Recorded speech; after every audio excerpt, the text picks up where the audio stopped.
اس کو امام حاکم نے روایت کیا المستدرک میں حدیث نمبر 4715.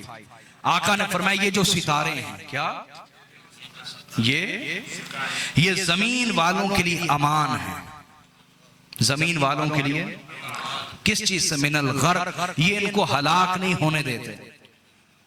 یہ ستارے زمین والوں کے لیے اللہ کی طرف سے کیا ہیں؟ امان ہیں. وَأَهْلُ بَيْتِ أَمَانٌ لِأُمَّتِي مِنَ الْإِخْتِلَافِ. اور میری اہل بیت میری امت کے لیے امان ہے. میری امت کے لیے کس چیز کی امان ہے؟ فرمایا من الاختلاف. میرے اہل بیت امت کو اختلاف سے بچاتے ہیں، فرقہ بازی سے. جو اہل بیت سے جڑ جاتا ہے وہ اللہ کی رسی سے جڑ جاتا ہے. وہ فرقہ رہتا نہیں، وہ اللہ کی رسی سے جڑ گیا. اور جو اللہ کی رسی سے جدا ہو گیا وہ فرقہ بن گیا. وہ کیا بن گیا؟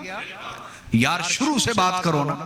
مولا علی کے خلاف جو گروہ اٹھے ہیں، فرقے تو وہ تھے نا. فرقوں کی ابتدا کہاں سے ہوئی؟ کہ انہوں نے علی کو چھوڑ دیا. مولا علی کو فرقے بن گئے، ناصبی بن گئے، خارجی بن گئے، بعد میں رافضی بن گئے. لیکن آپ دیکھیے کہ جس نے اہل بیت کو چھوڑا وہ فرقہ ہو گیا. وہ کیا ہو گیا؟ تو آقا نے فرمایا میرے اہل بیت امت کو اختلاف سے بچاتے ہیں.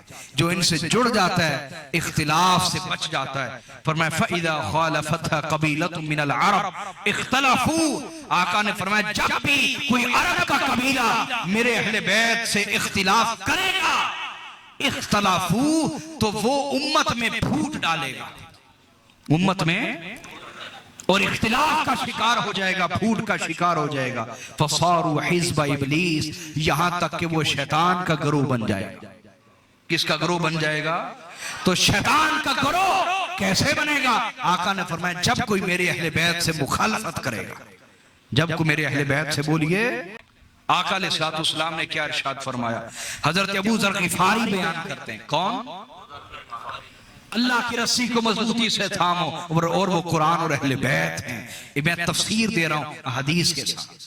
آقا نے فرمایا مثل اہل بیتی کمثل سفینۃ نوح. یہ حدیث آپ نے یہاں تک سنی. آقا نے فرمایا میرے اہل بیت کی مثال کشتی نوح کی مانند ہے. کشتی من رکب فیہا نجا ومن تخلف عنہا غرق. جو اس کشتی نوح میں اہل بیت کے دامن سے جڑ گیا، اس کشتی نوح میں بیٹھ گیا، وہ نجات پا گیا. اور جو پیچھے رہا وہ غرق ہو گیا. وہ بولیے. اور آگے فرمایا وَمَنْ قَاتَلَنَا فِي آخِرِ الزَّمَانِ فَكَأَنَّمَا قَاتَلَ مَعَ الدَّجَّالِ. فرمایا جان لو جو آخری زمانے میں ہم اہل بیت سے قتال کرے گا، جنگ کرے گا، تو اللہ کے نزدیک یوں ہی ہے جیسے وہ دجال کے ساتھ مل کے میرے بیٹے محمد المہدی کے خلاف جنگ کر رہا ہے. حضور نے ساری حقیقت کھول کے رکھ دی. لیکن کاش ہم ماننے والے بھی ہو جائیں. ہمارا مزاج وہی ہے جو اس بندے نے کہا تھا. اللہ پناہ عطا فرمائے. آج امت کا مزاج یہی ہے کہ آپ نے اللہ منوا لیا، ہم نے مان لیا. آپ نے اپنی رسالت منوائی، ہم نے مان لی. اب آپ علی کی ولایت بھی منوانا چاہتے ہیں. یہ نہیں ہم مانتے. رسول اللہ کو علم تھا. اللہ کی توحید ماننا آسان ہے، مصطفیٰ کی رسالت ماننا آسان ہے، اس لیے پہلے منوائی، آخر میں علی کی ولایت منوائی. کاش یہ امت آج بھی اہل بیت کا دامن تھام لے تو فرقہ بازی سے بچ جائے. فرقہ بازی سے.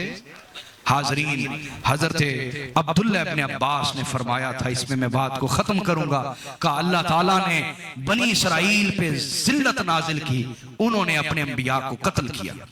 اور اللہ اس امت پہ ذلت نازل کرے گا جب تک یہ مولا علی کی مخالفت کرتے رہے. آؤ چاہے ہم پاکستان کی سطح پہ یا پوری دنیا کی سطح پہ دوبارہ عزت چاہتے ہیں تو اسی اللہ کی رسی کو دوبارہ تھام لیں اور فرقے بازی نہ کریں تو اللہ ہمارے لیے مدد کے دروازے کھول دے گا انشاءاللہ. اللہ میری آج کی حاضری قبول فرمائے. وما علینا الا البلاغ.